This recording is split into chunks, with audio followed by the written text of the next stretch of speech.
Le frein, c'est toujours la commercialisation. Nous, ici, ça reste quand même du local. Donc moi, si je veux dire, voilà, je veux mettre le double ou le triple, il faut savoir la commercialiser. Donc c'est toujours le frein aussi. Nous, ici, c'est en faisant du local avec la brasserie Val-Duc qu'on arrive à commercialiser notre orge brassicole.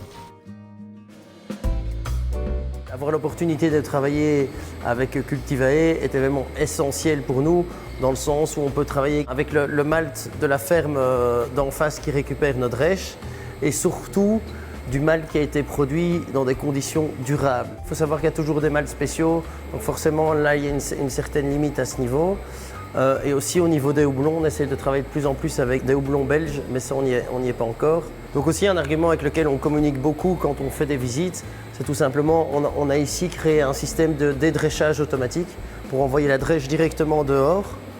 Et donc cette drèche, Thibaut de la ferme du Ponceau vient la récupérer le jour même où on brasse et nourrit ses bêtes le lendemain, donc bêtes qui vont faire leurs besoins donc fumier, qui va épandre sur des champs.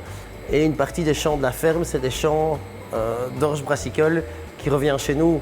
Donc à nouveau, je pense que c'est difficile de faire un circuit plus court que celui-ci. L'agriculture en classique, on vend nos grains et on ne sait pas où ils vont. Là, on sait où ils vont, mais on sait surtout ce qu'ils deviennent. On vend une bière et on peut être fier de dire, ben voilà, cette bière, on y a participé d'une certaine manière et qui plus est, ben, elle est très bonne.